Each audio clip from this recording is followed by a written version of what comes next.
Chers amis, Erev Tov ou Beshem Hashem, Naaseh ve Natzliach, en ce 7 octobre, lundi 7 octobre, nous sommes le soir, donc déjà le Vav du mois de Tishri. Nous continuons sur la liste de la vie du Juif, numéro 10, Be'ezrat Hashem, sur le alphabet, l'alphabet de Rabbeinu Nissim, sur le comportement du Juif, les interdits, les permissions, la morale qu'on se doit tous de retenir, Be'ezrat Hashem, pour ne plus être simplement un Juif né d'une mère juive, mais de se comporter comme un Juif, puisque de toute façon, nous aurons des comptes à rendre sur notre comportement devant le Beddin à 120 ans.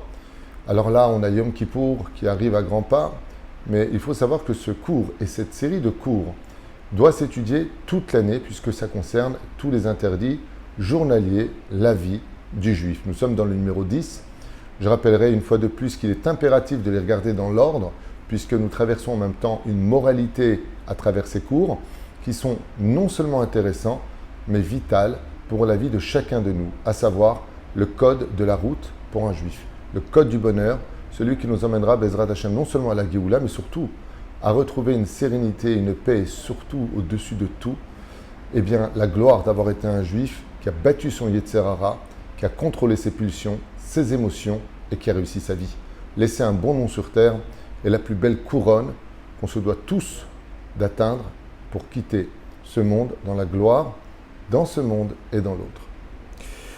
Je suis racheté par Michael Torjman ce soir pour remercier donc le Rav Tutu pour la diffusion des cours de Torah enrichissants qui ont permis de grandir collectivement dans le Moussar, le secret de la Torah, les enseignements de nos sages, Derech Eretz. Et bien justement, c'est exactement de cela dont on va parler, tout ça, pour l'accomplissement de Mitzvot selon la stricte halakha. D'abord, merci beaucoup, je ne savais pas que j'allais lire ça, donc Toda Rabba à Michael Torjman pour la gratitude que vous m'accordez. J'espère juste être à la hauteur, Be'ezrat Hashem, tout au long de l'année qui fut éprouvante, Nachon, surtout en cette date très difficile pour laquelle nous avons une pensée très forte pour tous nos otages, Kol Chayalenu. Et bien sûr, ces 1200 personnes qui ont été massacrées ce 7 du mois d'octobre. Je tiens à exprimer ma sincère gratitude pour vos enseignements plusieurs fois par jour afin de nous permettre de grandir. Qu'Akadosh Baruch Hu bénisse sur tous vos projets. Une bonne année 5785 avec le retour des otages à la maison. Protection chez le Kol Chayalenu, la venue du Melech HaMashiach. Toda Rabba, vraiment Toda Rabba Michael Torjman. J'espère que Akadosh Baruch Hu Yivarechotcha et que tu es pour toi et toute ta famille et ta descendance une année bénéfique spirituellement et matériellement. Amen, ve Amen. Merci aussi d'avoir acheté ce shiur chez nous. Un long texte, je pensais que c'était pour plein de sujets, mais je vois que c'est vraiment pour nous remercier. Il faut savoir, Michael Torjman, que ce travail, ce n'est pas que le mien, il y a toute une équipe derrière qui travaille, dont mon épouse la première, à qui je dois beaucoup et pour lequel je remercie, qui est toujours à mes côtés. Et bien entendu Lionel qui diffuse, c'est lui qui s'occupe du côté technique, Naomi qui s'occupe du côté relations et ainsi de suite. Baruch Hashem, Rav Inon qui fait un travail phénoménal. On est vraiment une très belle équipe au sein de Torah Traim Ohel Moshe. Sans oublier tous ceux qui à la synagogue, des deux synagogues, Baruch Hashem, font un travail pour faire grandir le nom d'Hashem. On commence notre shiur avec la lettre Yud. Cette lettre Yud de Rabbeinu Nissim que vous trouverez dans la prière de la Chazara de Shacharit de Yom Kippour. Tout ce que je vous lis se trouve dans le livre de Yom Kippour, mais encore une fois, si je vous lis ces passages-là, c'est parce qu'ils concernent le compte-rendu qu'on aura tous le devoir, devant le Beddin d'en haut à 120 ans, de répondre à toutes ces questions. Et puis en même temps, c'est un kiff de les apprendre, c'est sympathique, et ça permettra d'être meilleur dans notre conduite. Il y a ce qu'on appelle, vous savez, l'effet domino. L'effet domino, c'est quand je pousse un pion, et puis, ou un domino, et puis il va faire tomber tous les autres dominos. Et en ayant poussé qu'un seul domino, je peux en faire tomber des centaines, voire des milliers. C'est quelque chose de très important, parce que ça voudrait dire que si j'ai fait une mitzvah qui engendre une mitzvah, comme par exemple d'avoir fait un Dvar Torah, et puis tu fais faire tchouva à plein de gens, ces gens-là vont faire tchouva à leurs enfants, qui vont faire tchouva à leurs enfants. L'effet domino, tu en prends le salaire. Le problème, c'est que ça marche aussi dans le sens contraire. C'est-à-dire que tu vas faire quelque chose de pas bien. On va dire pourquoi on parle de ça. Et il va y avoir l'effet domino. Ce que tu vas faire ou dire ou accomplir va être recopié. Le problème, c'est que ce que tu as fait, c'était pas bon. Résultat, tu vas prendre sur toi tous les péchés des autres. Donc si tu fais une mitzvah et que c'est l'effet domino, Ashrecha Israël, tu prends les mitzvahs de tous ceux qui l'ont fait grâce à toi parce que tu as été le premier à le faire. Et si tu fais un péché et que tu fais pas ce qu'il faut et que ça se répercute, tant que le péché que tu as fait existe sur terre, tu ne cesseras de souffrir. Donc des fois, malheureusement, on ne se rend pas compte, mais on va faire ou dire des choses qui vont avoir un effet terrible et on ne se rend pas compte, vraiment on ne se rend pas compte, que ça va avoir un effet répétitif et nous, pour nous, on n'a rien dit de mal, on n'a rien fait de mal. Pourquoi je vous parle de ça? La lettre Yud commence par les mots Ya'atznu etzot ra'ot. Nous avons donné de mauvais conseils. Alors il faut savoir que pour les conseils, la Mishnah dans Masechet Avot, Mishnah Kav Bet, Kav Gimel, ça dépend de quel livre, en le chapitre 5, nous dit que pour donner des conseils, il faut avoir vécu un certain nombre d'années. Combien d'années, d'après toi, Maurice, il faut avant de commencer à donner des conseils? Ben Chamishim, la Etza. Il faut avoir minimum vécu la moitié de sa vie pour avoir plus ou moins la sagesse, non pas le droit. Le droit, tu peux donner des conseils à 20 ans, à 10 ans ou à 100 ans, peu importe. En tout cas, dans le judaïsme, on estime que si tu dois prendre un conseil, va avoir une personne qui ne soit pas trop jeune ou qui ait 50 ans de sagesse, comme le Harizal qui avait 16 ans, qui avait la sagesse d'un homme de 2000 ans. Mais si on parle de gens ordinaires, à partir de 50 ans, on peut estimer que la personne qui a déjà un pied dans la tombe, ne va pas vivre 2 millions d'années, eh bien, elle est déjà apte à se retourner sur sa vie et voir où étaient les erreurs de sa vie. Bien sûr, si c'est une personne profane, il va regretter parce qu'il n'est pas au courant de ce qu'il a fait de mal. Mais en tout cas, il faut savoir que la Mishnah nous dit que l'expérience de la vie, la sagesse de la vie elle-même est une école. Il faut avoir au minimum 50 ans. Alors si tu n'as pas 50 ans, au moins que tu aies l'amabilité d'attendre 5 minutes avant de donner un conseil, de te renseigner si le conseil que tu vas donner à autrui est solvable, valable selon la halakha. Par exemple, tu peux tout à fait donner un très mauvais conseil. Je me souviens qu'une fois, malheureusement, une grand-mère avait dit quelque chose, mais d'effroyable. Vraiment, j'étais choqué. C'était à Paris. Et une grand-mère avait dit à son fils, qui avait peut-être 40 ans, de toute façon, j'ai pris la voiture du patron. Il ne s'en est même pas rendu compte, parce qu'il a plusieurs voitures, et je suis venu avec. Et là, je regarde la grand-mère, je pensais qu'elle avait réprimandé son fils. Elle lui dit, tu as bien fait avec tout ce qui se met dans les poches grâce à toi, tu as bien fait de lui prendre la voiture. Et je lui ai dit, madame, vous venez d'envoyer votre fils au Guéhinam. Non seulement votre fils vient de faire un vol, mais en plus vous lui dites, c'est bien ce qu'il a fait. Et ça se trouve dans la lettre Yud. Il y a Atznu etzot raot. Nous avons eu le malheur de donner des mauvais conseils. Tout comme par exemple ces personnes qui disent, mais oui, Kif, tu es assez jeune, tu ne vas pas te marier maintenant, tu te marieras à 30 ans, profite de la vie. Mais ça veut dire quoi quand tu dis profite de la vie? C'est-à-dire, va avec des gonzesses, va faire Zera Levatala, va avec des goyotes, va faire des choses intéressantes. Ça veut dire quoi profite de la vie? Des fois, tu dis ça à une personne, tu sais quoi, tu as raison. Mais il faut savoir que cette personne qui aurait voulu se marier à 20 ans pour ne pas trop fauter, qui aurait pu se marier, qui avait quelqu'un, et là tu lui as dit, mais qu'est-ce que tu te prends la tête, tu vas payer des factures, les enfants, profite, voyage, disait l'autre. Ouais. Il faut savoir que tous les péchés qu'il va faire, parce qu'il l'aura écouté, il va au casino, il va à Las Vegas avec celle-là, il va faire ceci, il va faire cela.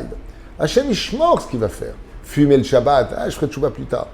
Tout ça parce qu'il a donné un mauvais conseil. Il faut savoir que cette personne qui a donné ce conseil paiera lui-même au Guiné Gehinam tous les mauvais conseils qu'il a donnés. Et c'est pareil. Moi, je me souviens qu'une fois, j'ai eu à régler un conflit dont j'avais parlé d'ailleurs dans un cours. J'aimerais revenir dessus brièvement. De deux associés, sans rentrer trop dans les détails, qui devaient se séparer, patati patata, parce qu'un des associés avait des raisons de se séparer, plus que l'autre. Et il me va en me disant, est-ce que tu penses que je devrais me séparer ou pas? Un très bon ami que j'aime beaucoup d'ailleurs. Et je lui ai dit non, tu ne peux pas te séparer. Elle m'a dit pourquoi? Je lui ai dit parce que c'est vrai que tu as le droit de te séparer, vous êtes deux associés à 50-50. Mais qui t'a appris le métier? Qui t'a pris de là où tu étais? Qui t'a élevé? Qui t'a surélevé aujourd'hui? C'est cette personne. Et aujourd'hui, cette personne te dit ne me quitte pas. Donc si tu la quittes, tu feras l'interdit de gratitude. Et il m'a regardé comme ça, il m'a écouté. Et Baruch Hashem, au bout d'un an, il m'a rappelé, il a fait un don à l'époque au Kollel, puisqu'ils ont multiplié leurs chiffres avec 1 million d'euros de plus à la fin de l'année. Ça leur a porté chance. À ce moment-là, je lui ai dit qu'il pouvait la quitter, son associé. Okay, juste pour faire attention qu'il n'y a pas que les domaines de la halakha, il y a aussi le problème de poser des questions. Quand on te pose une question en disant « oui, mais est-ce que ceci, oui, mais est-ce que cela ?» pose bien les questions à savoir, s'il n'y a pas d'ingratitude dans le conseil que tu donnes vis-à-vis de l'autre. Est-ce que tu as entendu le deuxième son de cloche? Est-ce que. Et puis bien sûr, aussi les conseils sur lesquels on peut nous en vouloir, de s'éloigner des personnes qui sont toxiques. Alors là, une fois de plus, on pourrait te donner des conseils en disant rien ne passe avant ton couple. Le respect des parents, bien sûr qu'il existe, mais si les parents sont des gens qui, malheureusement, ont une pathologie, une haine, ils n'ont pas de raison valable, et qu'ils veulent séparer ton couple, et que Chazvé Shalom, il pique, ou il t'aspire toute ton énergie, comme j'ai eu pas mal de cas à mon bureau, de qu'est-ce qu'on fait dans un cas pareil, on ne manque pas de respect, mais on a le droit de s'éloigner. Après, on peut en vouloir à celui qui a donné le conseil, mais avant de donner ce conseil, je me suis assis avec des dayanim, avec des poskim halacha, qui disent que dans le cas où Béhémet, ça touche le nefesh, que vraiment on ne peut pas, on parle vraiment de cas extrêmes, bien sûr, eh bien, on s'éloigne. Ça ne veut pas dire que... La Gemara lui dit. Rav Yosef, il avait une mère qui était insupportable, et il a changé de pays, carrément. Pas parce qu'il ne voulait pas, rester dans le pays. Pour ne pas manquer de respect à sa mère, elle dit, je préfère m'éloigner, sinon je ne pourrais plus tenir. Vous voyez pourquoi? Comme ça, la Gemara, elle dit, tu as acheté un super collier à ta femme, pourquoi j'en ai pas un moi? Pourquoi tu as acheté à elle et pourquoi pas moi? Compétition. Alors, qu'est-ce que je veux faire? Advarim Ayou Kashim. Voilà, n'oubliez pas, donnez des conseils, ne vous précipitez jamais pour être celui qui les donne, parce que les conséquences peuvent se retourner contre vous. Et si vous les donnez, alors n'oubliez pas Da'at Torah. Donc j'insiste lourdement sur cette parenthèse, basée Da'at Torah, que ce soit conforme, 1, à la moralité, 2, qu'il n'y ait pas d'ingratitude, 3, à la halacha. Si il y a les 3, il y a de la moralité dans le conseil, il n'y a pas d'ingratitude vis-à-vis de ton entourage, de la personne concernée, et que c'est mutar lefi halacha, c'est un bon conseil. Si les 3 ingrédients ne sont pas là, évite de donner des conseils, car ça se retournera contre toi dans ce monde et surtout dans l'autre. Yashavnu be'moshav letzim besod mesahakim. Nous avons été siégés parmi des moqueurs, des gens qui ne veulent rien dire, tu t'assois avec eux, qui passent leur temps à ricaner, à rigoler, à se moquer et à charrier. Il y a lieu de les fuir comme la peste, nous disent les Chachamim, comme c'est marqué d'ailleurs dans le premier télim du roi David. Ou Moshav letzim lo yashav. Ne t'assois jamais parmi des gens qui critiquent les autres ou qui se moquent des autres. Vesod, Mesahakim, ou pire encore. Alors tu peux jouer des fois au sheshbesh, au backgammon, tu peux jouer un peu aux cartes sans argent, peu importe. Tu peux, mais pas toute la journée. Il y a des gens qui peuvent rester assis pendant des heures au chouk. Ça s'appelle Yoshve Karanot. Et au lieu d'étudier la Torah ou de lire des Teilim, de faire ce qu'il faut, eh bien ces personnes-là, malheureusement, vont jouer comme si ils étaient venus au monde pour tenir des dés ou des cartes dans les mains toute la journée, ce qui est considéré comme étant extrêmement grave. Il y a Shavnu, quand tu t'assois, n'oublie pas que le mot de maison d'études s'appelle Yeshiva. Qu'est-ce que ça veut dire Yeshiva? Ça ne veut pas dire la maison d'études. Ça veut dire, quand tu t'assois, c'est pour étudier la Torah. Quand tu t'assois dans ce monde, c'est pour concrétiser quelque chose, pour consoler une personne, pour relever. N'oublie pas de faire quelque chose où le fait de t'être assis dans ce monde soit pour toi un avantage d'une construction spirituelle ou de chesed. Yeshanenu belo kiryat shema. Oula. Yashanu belo kiryat shema. Nous avons dormi sans lire le kiryat shema. Ça, par contre, je me suis rendu compte que même des religieux, à qui je me suis entretenu, enfin des religieux, des gens qui ont les tzitzit, la kippa, ils dorment sans lire le kiryat shema.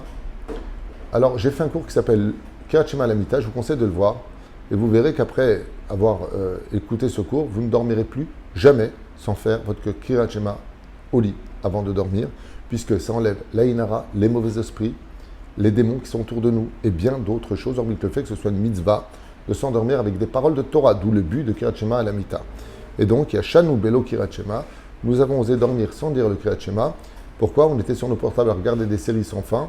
Et puis, en fin de compte, on s'est endormi avec des acteurs américains au lieu de s'endormir avec des paroles de Torah.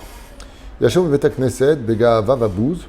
Nous avons été assis à la synagogue, rentrant la tête haute, tout de suite en parlant avec les uns et les autres, avec de l'orgueil et un comportement inapproprié, un endroit de culte sur lequel on aurait dû se comporter comme si que le roi était devant nous.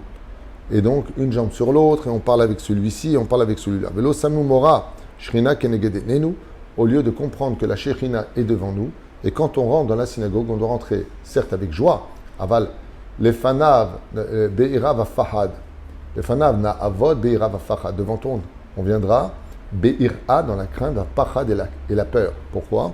Parce qu'une bête Knesset, comme l'avait dit d'ailleurs Yaakov, manora amakomazé, c'est là où la Shrina reçoit toutes les prières, et donc il indigne de Migdash Muat. Pour vous donner un petit exemple, Mazé Migdash Muat, petit Beth Amikdash. Qu'est-ce qui se passait pour le Kohen au Beth Amikdash s'il avait fauté, le Kohen Gadol? Il mourait le jour de Kippour. Pour te faire comprendre que le Beth Amikdash, ce n'est pas un endroit où on plaisante. Ainsi donc, la synagogue n'est pas un lieu ni de plaisanterie, ni de convalescence. Il est très important ça veut dire les gens qui dormir, pardon. On peut dormir dans une synagogue? Assour. On peut manger dans une synagogue? Assour. On peut boire dans une synagogue?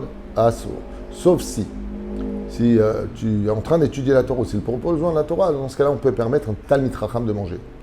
Pas comme dans une synagogue ici, où on a fait une condition avant de l'avoir ouvert, qu'on pourra boire et manger ici, et qu'on pourra rendre les clés quand on aura construit notre binyan, si Dieu veut, Bezrat Hashem, pour que ça redevienne une boutique normale et conventionnelle. Ou Shrina Tzoaeket. Et on n'entend pas les cris de la Shrina qui dit « Où est mon kavod » Im av ani. Si vous me considérez, moi, votre Dieu, comme un père, alors respectez-moi comme un père. On ne répond pas à son père, on se tient bien devant lui. Vim adonim. Et si je suis votre Seigneur, ani, ayemorei, alors où est ma crainte? Mi bikesh zot mi etrem remos ratzerai. Et il finit par nous dire que si tu viens à la synagogue pour parler, pour discuter, pour rigoler, parce que tu as envie d'être avec tes copains, mi bikesh zot mi etrem. Qui vous a demandé ça de vos mains? Ramos ratzerai, vous qui êtes venus, en d'autres termes, vous moquez de moi. De là, mon rab avait fait un psaque qui a été terrible, je me rappelle encore comme si c'était hier. Il avait crié haut et fort qu'il est préférable pour une personne qui ne peut pas s'empêcher de parler, de déranger la synagogue, bien sûr de ne pas venir, car il va engendrer que tout le monde ne puisse pas prier comme il le faudrait. Ainsi donc, une femme qui viendrait impudique à la synagogue, le Zohar Kadosh nous dit que la prière du Tzibour ne monte pas. Donc quand une femme vient à la synagogue, Ezrat Nashim, là où se trouvent les femmes, qu'elle n'oublie pas de venir habillée, sinon à cause d'elle, la prière ne monte pas. Donc c'est encore des petits détails que les gens ne connaissent pas, qu'ils ne savent pas. Je rappelle qu'à l'époque, dans les synagogues, on voyait des paniers où il y avait des foulards, et les femmes couvraient leurs cheveux pour la prière, comme le dit d'ailleurs le Shulchan Aruch, même si elles n'étaient pas mariées. Aujourd'hui, on n'a plus le minhag, selon Rav Ovadia, de le faire, mais au moins de venir pudique, avec une chemise qui va au moins jusqu'au coude. Ne vient pas avec des bretelles et ainsi de suite. Et en ce qui concerne les garçons, on ne vient pas en short dans une synagogue, sauf si tu es dans un kibbutz. Vous savez que les gens ils travaillent toute la journée en short. Dans ce cas-là, le Rav Ovadia dit que c'est permis pour eux de rentrer comme ça parce que c'est leur habit. Mais venir en tongs et en short et ainsi de suite, va dire que c'est strictement interdit, sauf, bien sûr, si la personne vient de faire teshuva, il vient de la plage, il a fait teshuva il y a 1 an, il ne sait pas de quoi il parle, lui, il a besoin de « Ah, ça va, tu vas bien, viens, je te fais la bise. » On ne s'embrasse pas dans une synagogue, par exemple, et autres. Mais à son niveau à lui, on ne va rien lui dire. Une femme qui vient de débarquer, elle ne sait même pas c'est quoi la tsniout, elle vient impudique à la synagogue, on va lui sauter dessus. On parle elle vient à des cours, elle commence à se renseigner. Au bout d'un certain temps, il faudra que cette personne maintenant cesse et qu'elle évolue. Tout comme on voudrait tous évoluer dans la vie, ainsi donc évoluer au sein de la Torah, des mitzvot. Et comme il le dit Hachem, tu veux qu'on te respecte, tu veux qu'on se tienne bien devant toi, tu voudrais que les choses se passent comme tu veux, alors ne m'oublie pas, moi aussi, dit Hachem, alors que tout est entre ses mains et que nous sommes, nous, dépendants de lui. Voilà ce que cette lettre Yud nous a appris. Réécoutez-le, faites attention aux conseils que vous donnez. Des fois, vous allez même dire, je te raconte une chose incroyable. Il y a un couple qui a un problème de Shlom Bayit. Ils sont partis à Tel Aviv voir une thérapeute, bien sûr profane, pas du tout religieuse. Et le conseil, c'est la femme qui me raconte, que la femme mariée, elle lui a dit, écoutez, votre mari, vous devriez le rendre jaloux, sortez avec d'autres hommes. Voilà, ce genre de conseil-là, bien sûr. Donc, elle provoque automatiquement le guet, le divorce. Cette femme perd son monde futur, va au Gehinam, faire attention à qui on pose des questions. C'est pareil, est-ce qu'on jeûne ou pas pour Yom Kippour, par exemple? Tu ne peux pas poser la question à un médecin qui ne jeûne même pas lui-même à Kippour. Il faut poser la question à un médecin qui va jeûner à Kippour, qui connaît bien la médecine et qui va voir si oui ou non, de quelle façon tu tiendras ton jeûne, si tu le feras ou tu ne le feras pas. Faites très attention aux conseils et peu importe les corps de métier dans lesquels on se trouve, que les conseils que l'on donne ne soient pas au détriment des autres. Be'ezrat Hashem. Baruch Adonai l'olam, amen, amen.